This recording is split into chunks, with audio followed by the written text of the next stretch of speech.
This ultimately led in the late 70s to him appearing on To Tell the Truth in 1977, just like in the movie. Yeah. And that led to him appearing on The Tonight Show, lots of high profile media coverage, wrote his book, Catch Me If You Can, in 1980. It was a bestseller.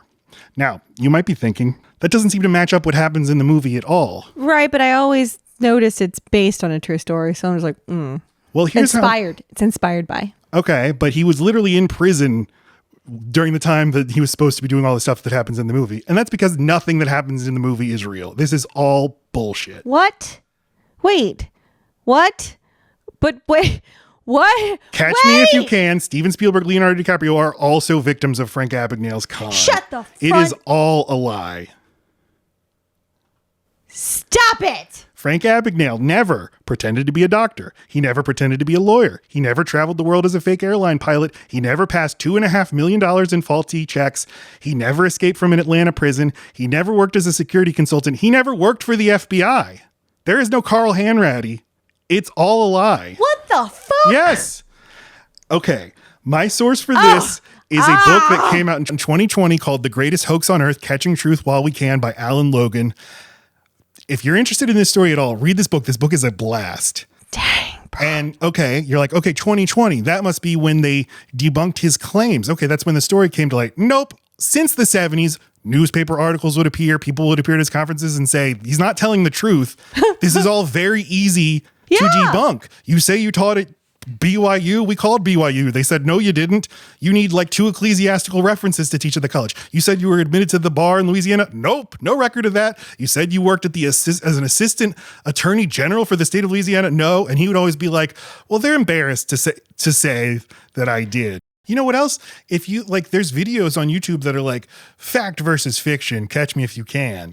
And they'll be like, but what they're using as a source is the book, Catch Me If You Can. They're like, in reality, Frank didn't actually do this. He actually did this. It's just like the Walmart version of the thing, but it's still the fucking thing. Yes, no, the book is the bullshit. That's ground zero. Spielberg, I couldn't find any record of him being confronted with this. Stop it. Yeah. What about Leonardo DiCaprio? Yeah, nothing.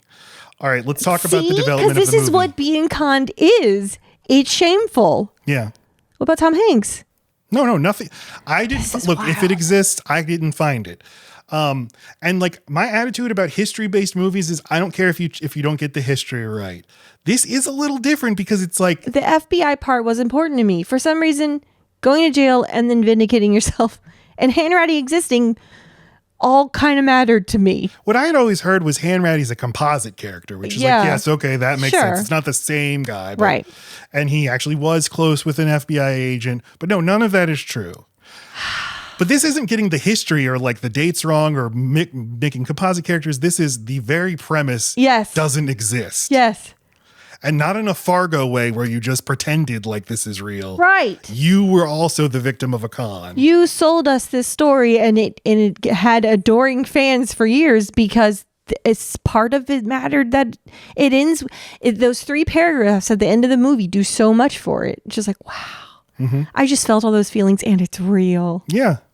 Yeah, it being real is a crucial component in your the way you view the movie, which is why Fargo starting with this is based on true events, but that not being true is such a genius move because you're going to view the rest of what follows with like, well, obviously this is silly, but yeah, that's what happened.